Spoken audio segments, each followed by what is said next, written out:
What's going on, everyone? It's Rich Lux. In today's video, girl, you won't believe the drama. Okay, guys, there's major drama going on with Ethan from H3H3 podcast and Trisha Paytas. It's explosive.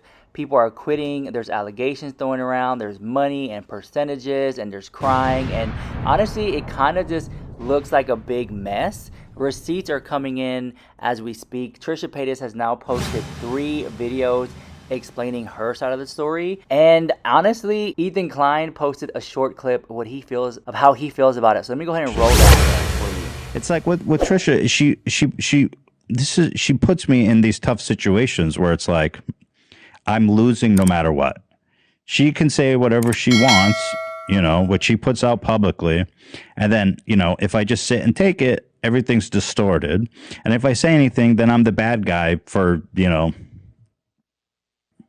coming after or something, which is not my intention at all. This, just for the record, is not,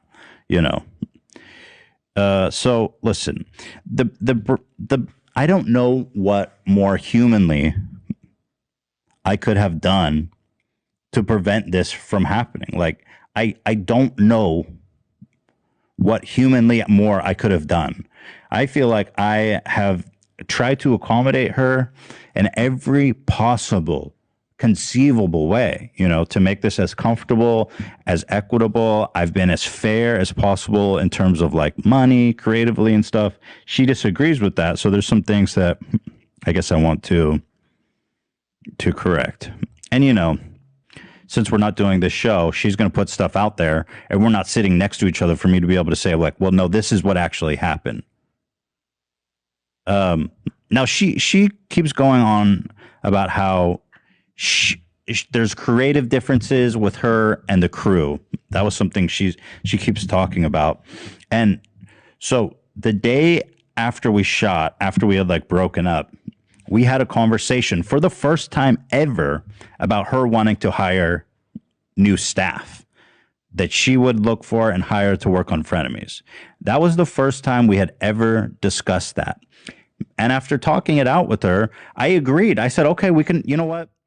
Again, because I just want to make everything smooth and manageable. We had this big blowout. We talked the evening afterwards. I said, you know what? Let's hire a producer.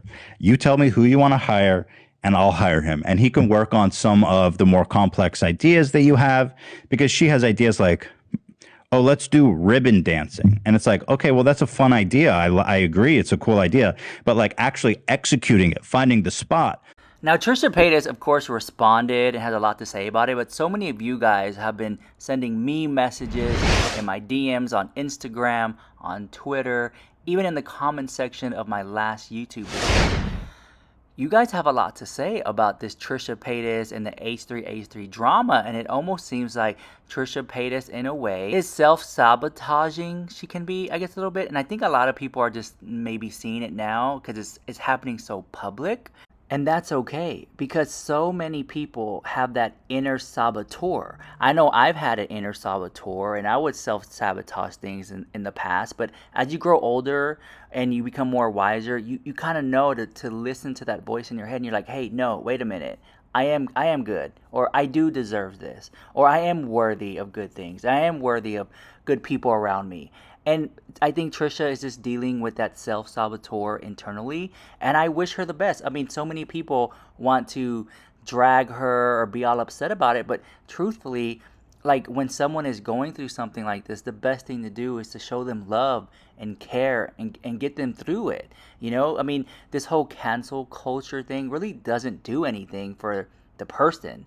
But if you really wanted to make a change, you would be there for that person, help them grow, help them learn, and hope that they would change, right? And Trisha Paytas feels really bad about it, and she says she is going to therapy and getting help. But anyways, here's what she had to say. Good morning, it's late, and I, of course, didn't sleep last night, and I just wanted to, this thing has gotten so blown out of proportion. I think I'm just in shock all this happened, because it just spiraled from one thing and then it became another and another, and it just got I understand that everybody hates me right now, and this is the first time where I've been canceled, I guess, where it hurts because there's no winning. Like, I can't prove that I'm in the right. Like, I don't want to. I don't think I am. Like, it just to me was this like misunderstanding, and it got blown out of proportion, and I kept trying to defend myself yesterday because I really don't want people to think of me as a rude person, and I was really like trying to, like, that really is it. Like, think of me as anything else but like all frenemies did every time I stormed out was make me look awful. And like, I've just never thought I was an awful person, and now like reading all the comments and stuff, I'm just like, of course, people are like, oh my God, this is manipulative. But I'm truly like trying to reflect on it. I'm like, I always like thought I had like a good heart. Like, I always thought I had like a good heart. I didn't think I was like a nasty person. But of all the times that I've obviously been shunned from the internet, like, this one hurts the most because I'm like, maybe obviously people are saying stuff that I'm not. And I'm so sorry to disappoint everyone. Like, I keep saying that, but I'm so sorry. Like, it was so fun to be like well received. Like, that was great. And people keep reminding that I only put like because of frenemies, and I understand that. And like, that felt really good, but I don't know how this all got messed up. I don't want enemies on the internet. I don't want, especially Ethan. Like,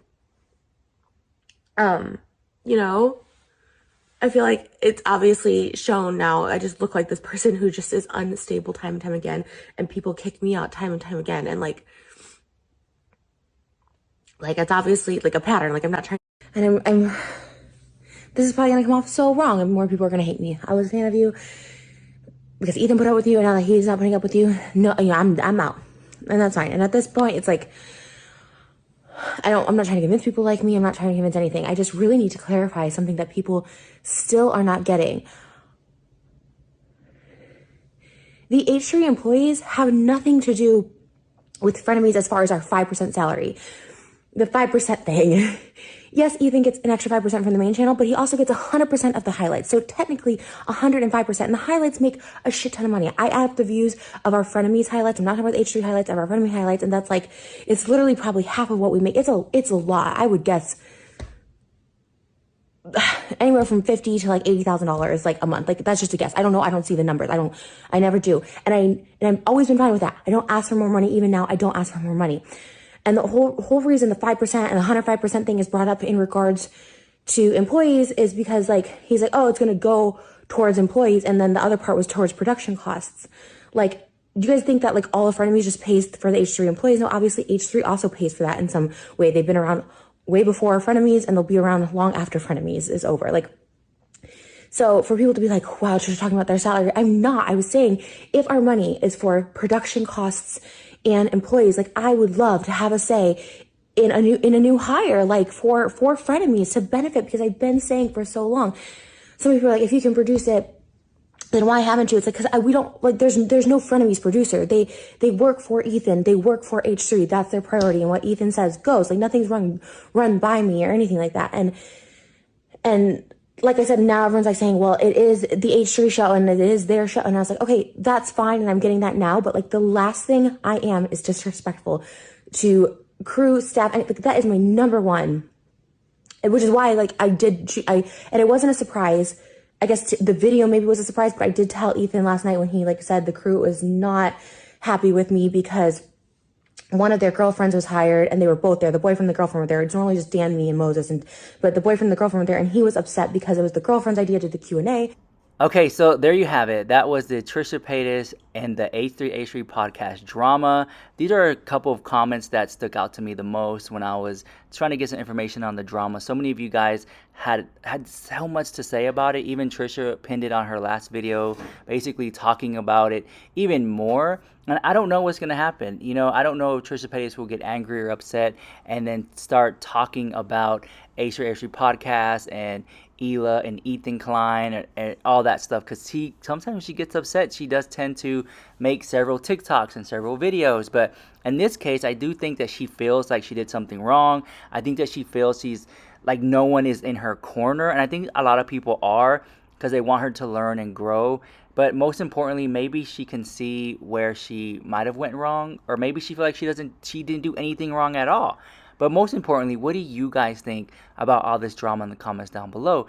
It's you guys that watch the videos and make your own opinions about it. And so please leave a like, leave a comment, share this video. It helps me out so much.